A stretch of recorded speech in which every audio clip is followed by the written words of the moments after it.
Okay, so one of the things that we're going to be, like I said, one of the things that we're going to be talking about this week with annual, be prepared for a small mini project at the end of the week. It'll be a culminating activity. It will be the first. It can be independent. It can be collaborative. All right. But it will be the first 2 grades of the 4th 9 weeks. All right. In case anybody forgot that. So the assignments that you get this week will not be included in the 3rd 9 weeks. That is done. All right. I'm going to recalculate grades, update the grade book. But these next assignments that you get will go towards the 4th 9 weeks. This mini project is going to have you guys eventually doing either an infographic or even a video, if you so choose, where you guys are utilizing the rhetorical appeal or in an attempt to get your point across, utilizing or not utilizing logical fallacies, right? I'm going to give you guys more details on that tomorrow, so don't necessarily worry about it right now. But what I want to do today is just quickly establish the subject matter that we're going to be talking about this week, and more importantly, some of the thoughts that you should be having as it pertains to crafting an argument around this subject, okay? So what we're going to be talking about this week is minimum wage. And the essential question here is, should minimum wage be raised? Yes or no, right? So in dealing with argumentative text, what you want to do is have understanding of both sides, because understanding both sides of the argument ultimately allows you to strengthen your own argument, okay? Now, while I'm not going to necessarily bore you and go through every slide because it's here online for everybody to look at, what I do want to point out in the near pod, okay, that's pretty much what I just said about strengthening your own argument, okay, is the different arguments that are posed for minimum wage, pros and cons, okay? If you notice on the bottom, you will have sources. Now, one of the things we kind of touched on last week and discussed was rhetorical appeal, ethos, logos, and pathos, okay? And we also talked about the fact that you can have more than one rhetorical appeal at a given time. You can have one, you can have two, you can have all three. The best arguers, if you will, those that are really good at persuasion and winning arguments, they have the ability to strike a balance between the three appeals. They don't lean too much on one versus the others. You know, obviously they may favor it a little bit depending on what they're talking about and the audience that they're talking to. But by and large, they're able to strike a balance between all three, making their argument that much more effective. Right now, we've seen some politicians, they just lean towards one, pathos, for example, make everybody feel a certain way, fear certain things. But by and large, the best, most persuasive individuals are those that are able to strike a balance between the three. So as you go through here, all right, you're going to see a lot of logos, and you're also going to see a lot of ethos, okay? Logos in terms of the facts and statistics that can't be refuted. But then if you look down here, you'll see sources, letting you know that the information is valid and credible, which leans towards ethos, right? It's not enough for you to tell me something. Who are you? Why should I trust you? Right? When you look at the sources for each of the arguments, pros and cons, you can see that it's a fairly reliable source and authority. So as you go through, you'll see again, there are multiple arguments. So here's the second argument and the pros and cons of that argument. And again, the purpose of giving you both the pros and the cons is so that you have understanding of both sides of the issue, okay? I am not here to espouse one view over the other. I will never tell you that we should raise minimum wage or we should not raise minimum wage. What I will tell you is take all the information that is available, pros and cons, and then make your own decision. Does that make sense? So again, we have a number of arguments. After you see the arguments, then you will look at presentation, more importantly, how these arguments are presented to the public, right? So even though you may have the information available to you, that's not necessarily how you get it when somebody's trying to convince you maybe to vote a certain way or to feel a certain way, like public officials and things like that. The same information that's available to you is available to them. But, and you've seen it, you get it differently. It's like, I didn't know that was the case, or I don't feel like that's true. Same information, but the presentation is a little bit different. This is where logical fallacies come in, right? If I'm a politician, and I'm just using them as an example. If I'm a politician, I'm trying to get you as a citizen to feel a certain way or vote a certain way. I may come to you and give you information in a way that is favorable to me, right? I may use something like a straw man fallacy. I may use something like, I don't know, not a red herring, but a slippery slope to get you to feel a certain way. So now I am using logical fallacies in conjunction with certain rhetorical appeals to get you to change your behavior or to persuade you to feel a certain way, right? Now, those are the masters of the game, if you will, where they can use logical fallacies in conjunction with rhetorical appeals to make you feel a certain way about something, okay? Now, this one right here, and again, not trying to push you one way or the other, this chart right here, how many Big Macs can a minimum wage employee afford in 1 hour of work? So now, the federal minimum is $7.25 per hour, right? Average cost of a Big Mac is $3.99.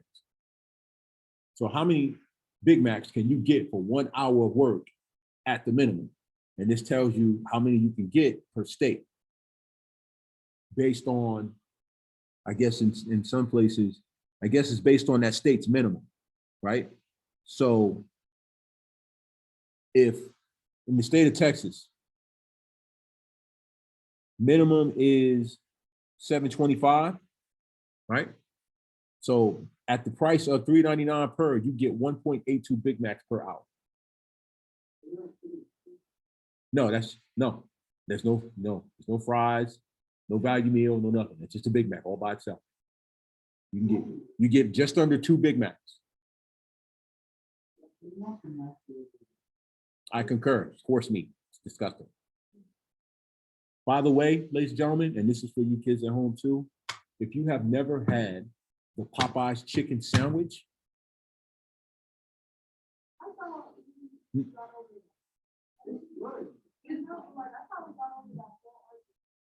no, there is no argument. It is the best, most delicious chicken sandwich mankind has ever known. This is not debatable. It's so good. It's so good. Oh. All right, so continuing through, all right, there's some other slides that you can take a look at. I also want you to kind of pay attention to this one too, okay? I want you to pay attention to this one too. This chart shows the average cost, or not the average cost, but the amount that you would need to make as an hourly worker in various cities in order to afford a 2-bedroom apartment in that city. Yes, not a house, apartment. And that's hourly worker, you by yourself. Doesn't include family, right? So in Texas, for example, they use Dallas. In Dallas, you need to make $23.10 per hour in order to afford, on the median, based on median rent, a 2-bedroom apartment in the city of Dallas. Yes. If all you're making is a federal minimum wage, you'd have to work probably 2 to 3 jobs. I don't remember what the state minimum wage is. I think it's slightly higher than $7.25. I think it is $7.25. Yeah, $7.25. So you'd have to work 2 to 3 jobs at an hourly rate. Now, obviously, there are a vast majority of jobs, and we'll see what I'm talking about here in a second, where you make more than the minimum wage. But if you were working a job that made minimum wage, you'd have to work 2 to 3 jobs just so you could afford a bare bones basic 2-bedroom apartment in the city of Dallas.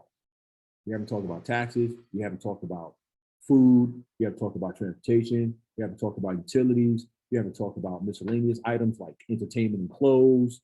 We haven't talked about your phone bill. We're just talking about a place to live. Something.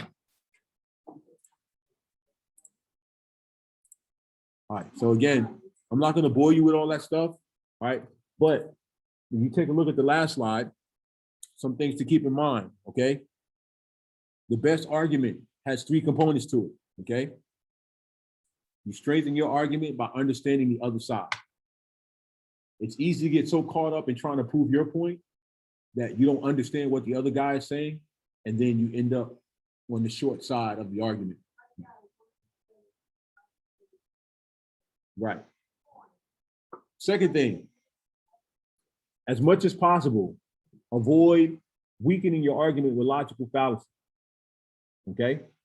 It's easy to employ them, right? Especially if you feel like your audience doesn't pay attention, or you feel like they're not smart enough to catch it, then it's easy to use logical fallacy.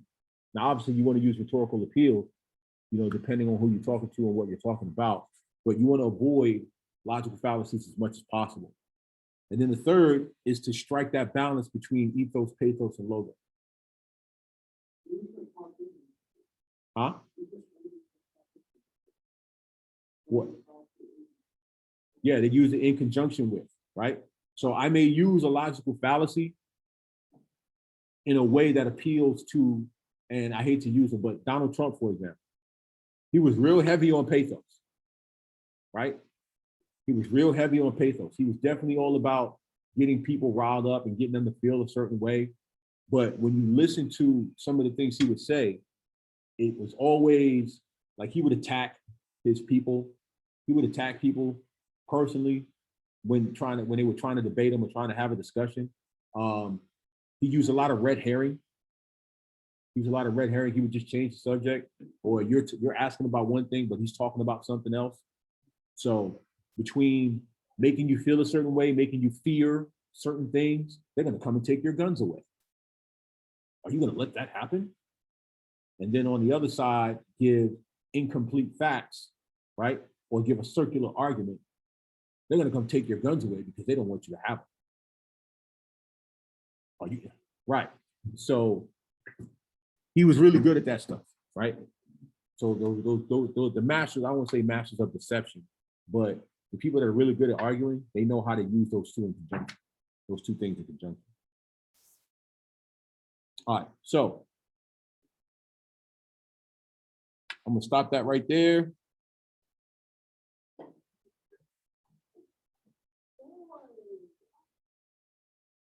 Now, what I want to show you is a video. Okay, I'm gonna try to show you 2 videos. The first one, I need you to really pay attention to what he says at the beginning, and then I'm going to ask you, what is he trying to argue? The title of the video is Minimum Wage Misconception. Okay.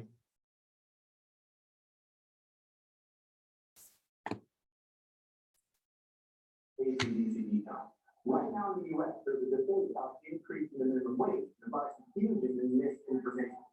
This video is about clarifying people's misunderstanding. Just the fact, based on independent studies and real research, it's not the top 9 misconceptions about minimum wage. Now, first question, what is he arguing? Because he is arguing something. Question is what?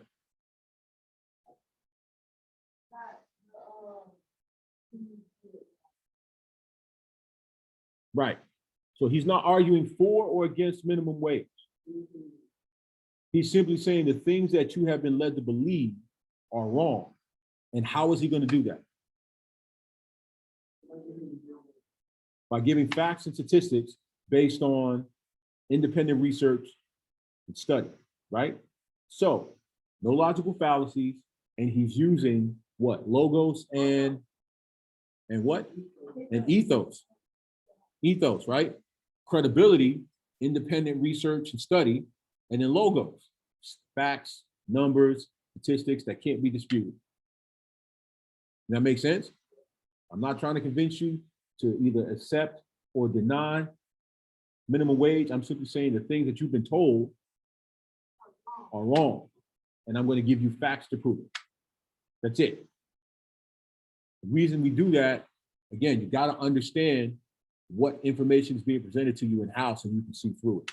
And more importantly, when you guys do your project, understanding what it looks like, what it sounds like, will help inform you when you start putting your stuff together. Does that make sense? All right, so we'll just go into the video a little bit.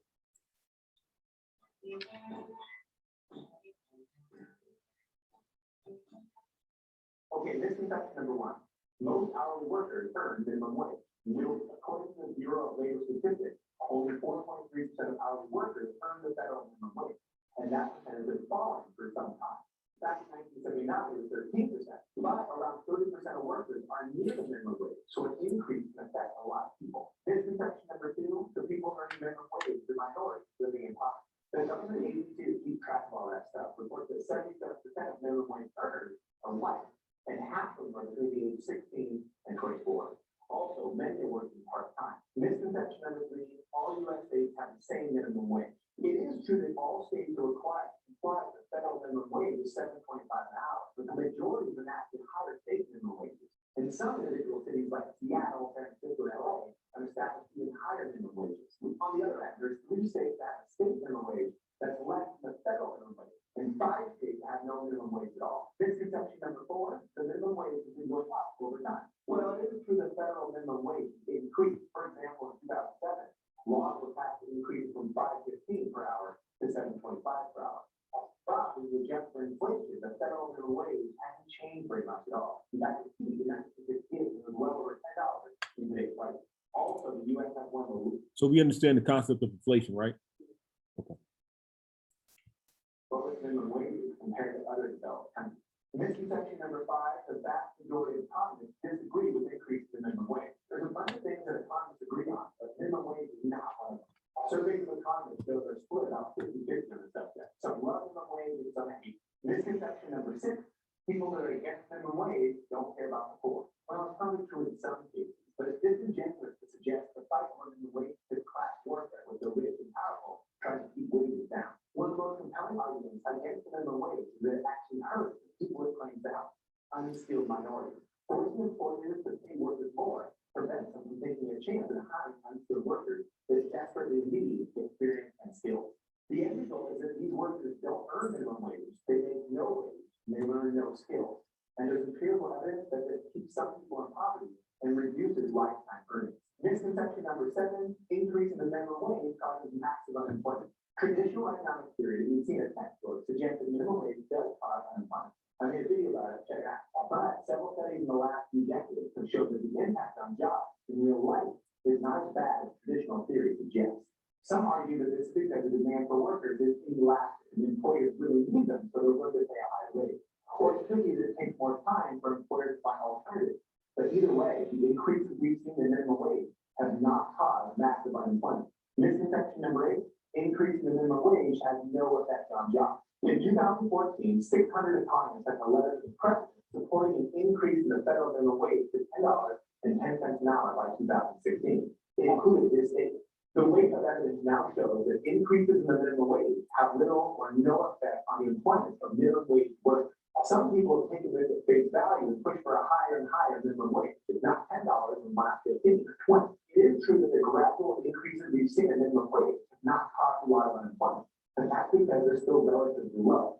The federal minimum wage in the U.S. is around 38% of median income, and evidence suggests that we're okay as long as it stays under 50%. Countries that have gone higher than that, like France, can have a whole lot more unemployment. So is $10 too high, or how about 15? Well, no one really knows for sure. And if they say they do, they're lying. And finally, misconception number 9, increasing the minimum wage can solve our problems with poverty and income inequality. Well, one of my favorite sayings in economics is there are no solutions, only trade-offs. The Congressional Budget Office reported that increasing the minimum wage to $10.10 an hour could get up 900,000 people out of poverty, but it will likely cost 500,000 jobs. In other words, raising the minimum wage can help us reduce poverty, But on its own, it's not going to solve it. It's exciting to debate minimum wage, but it's also important to focus on other factors like providing education and making sure people have the skills they need to get a job. But that too has a cost. So the question is it worth it? Well, tell me in the comments below. Thanks for watching and comment. And thanks for watching this video. All right, so let me ask you a question. Did he make his argument? Based on what we established as what he was trying to argue, did he do a good job of making that argument, right?